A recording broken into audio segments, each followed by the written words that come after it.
안녕하십니까. 창원세관 보세화물 담당자 강명석입니다. 보세화물 업무에 대해서 간략하게 설명드리도록 하겠습니다.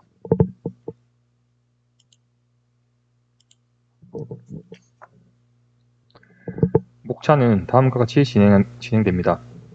첫 번째로는 창원세관이 어떤 곳인가, 그 특성을 알아보고 보세구역, 보세화물, 보세라는 용어가 무슨 뜻인지 살펴보겠습니다. 그리고 창원세관의 수입 물류 흐름과 그 흐름에 따른 세관 절차, 마지막으로 화물 담당 세관 공무원이 어떤 역할을 수행하고 있는지 말씀드리겠습니다.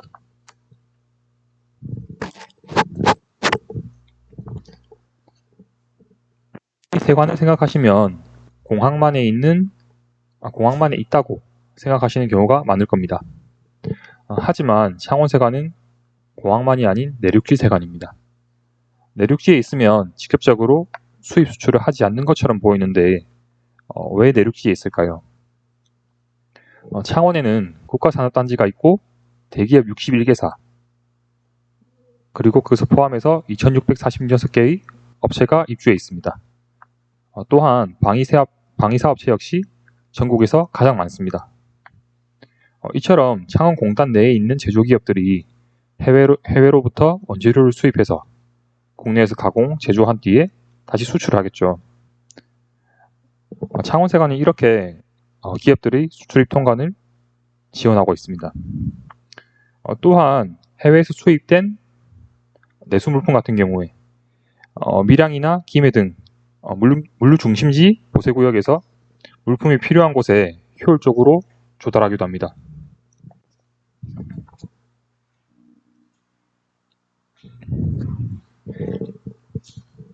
보세라는 말을 들어본 적 있으실 겁니다. 흔히 상가에서 파는 상표 없는 보세옷이라고 많이 부르죠. 보세옷이란 용어가 어디서 나온 말인지 간단하게 말씀드리자면, 우리나라는 70년대 의류 가공 무역을 많이 했었습니다. 해외 브랜드의 원단을 수입해가지고 국내에서 가공 후 수출을 했는데, 의류를 만들어서 수출할 때는 보세구역을 반드시 지나게 되어 있습니다. 그런데 일부 업자 중에 보세구역에서 이런 옷들의 택을 제거하고 국내에서 이제 수출용 고급 옷이라고 그러니까 이게 보세의류라고 팔았다는 여러 가지 서류들이 있습니다. 보세라는 말은 보류관세의 줄임말로 세금을 유보한다는 의미입니다. 현재의 보세옷의 그 보세와는 의미가 많이 다릅니다. 그렇다면 보세구역은 관세가 유보되는 지역이고 보세화물은 보세구역에 있는 화물이라고 할 수 있겠습니다. 세금이 보류된다는 것은 그만큼 세관의 통제나 관리를 많이 받고 있다는 말을 뜻합니다. 그렇다면 이 보세구역에서 어떤 절차를 거쳐서 우리가 물건을 받게 되는지 살펴보겠습니다.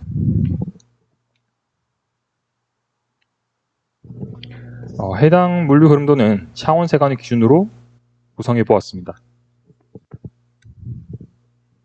우선 배가 입항을 하게 됩니다. 배가 입항을 하면서 이 배가 어떤 곳에서 출발해서 어떤 물품을 실어서 어떤 물품이 실려 있는지 나타내는 정보인 적하 목록을 제출하고 입항 보고를 하게 됩니다. 다음은 물품을 내리면서 하선 신고를 하게 됩니다. 그리고 아직 세금을 내지 않고 창원세관 내에 있는 보세구역으로 보세운송을 하게 됩니다.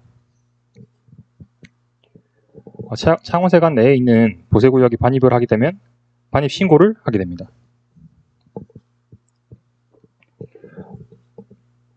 그리고 수입 검사를 통해서 세금을 납부하고 통관 절차를 진행하게 됩니다.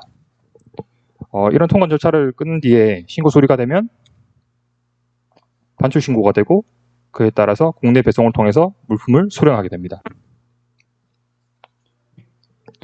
이렇게 세관에서는 각 화물 흐름에 따라서 각종 신고나 보고를 받고 있습니다. 그리고 이러한 화물에는 화물마다 고유의 번호가 붙게 됩니다. 세관 직원은 이 화물 관리 번호를 추적하면서 특이점이 있거나 의심스러운 화물처럼 보인다면 선별을 하고 검사를 통해서 그 화물을 확인하고 후속 조치를 취하게 됩니다.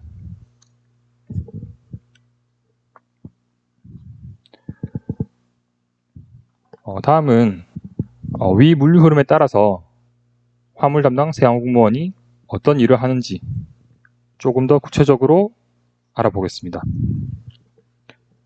첫 번째로는 물류 흐름 과정을 전체적으로 살펴보고 그 물류 흐름을 원활하게 하며 질서를 잡는 것입니다. 보세구역은 화물이 들어가고 나갈 때마다 신고를 해야 하고 물품이 이상이 있는 경우에는 이상 보고를 받고 의심스러운 경우에는 검사를 진행하게 됩니다. 두 번째로는 화물의 불법 유출 및 변형 방지입니다. 예를 들어 보세 운송을 하다가 트럭을 돌려서 보세구역이 아닌 곳으로 물건을 빼돌렸다. 이런 경우에는 아직 세금을 내지 않았기 때문에 관세포탈죄가 성립할 수도 있습니다. 또한 보세구역에 들어왔다고 하더라도 보세구역 내에서 물건을 임의로 변형하게 되거나 변형하게 되면 세율이 낮아지거나 특정한 수입 요건을 회피하려는 경우가 생깁니다. 화물 담당 세관 공무원은 주기적인 순찰을 통해서 이를 방지하고 있습니다. 세 번째로는 안보의 물품 일반입 방지입니다. 여러 가지 타인에게 위해를 끼칠 수 있는 총기, 총알, 도검 이런 안보 위해 물품들은 사전에 특정한 요건을 받은 뒤에 수입을 할 수 있습니다. 또한 마약이나 향정신성 의약품 역시 당연히 들어와서는 안 되는 물품들입니다. 마지막으로 보세 화물의 장치기간 관리입니다. 보세구역마다 장치기간이 정해져 있는데 장치기간이 지난 물품을 체화라고 합니다. 화주들의 다양한 사정에 의해서 장기간 방치된 물품이죠. 이런 체화들이 쌓이게 되면 보세구역 화물들이 원활하게 움직이는데 방해가 되는 요소입니다. 이런 경우에 상품 가치가 없거나 부피가 빠른 것들은 폐기를 명령하고 가치가 있다면 매각 명령을 하거나 이도 이행을 하지 않을 시에는 세관에서 직접 폐기를 하기도 합니다.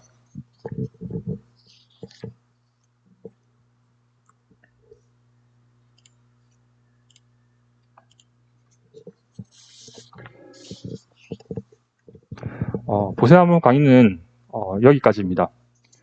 여러분들은 세관의 여러 분야에 대해서 강의를 들으실 겁니다. 세관 공무원은 세금을 걷는 것뿐만 아니라 여러 행정 절차를 통해서 국민의 안전과 건강을 위해 일하고 있습니다. 그리고 여러 업무 중 하나가 보세화물 관리 업무라고 보시면 되겠습니다. 생소한 창원세관과 화물 관리 업무에 대해서 조금이나마 친숙해지셨는지 모르겠습니다. 조금 더 궁금한 점이 있으시다면 댓글 남겨주시면 답변 드리겠습니다. 이상입니다.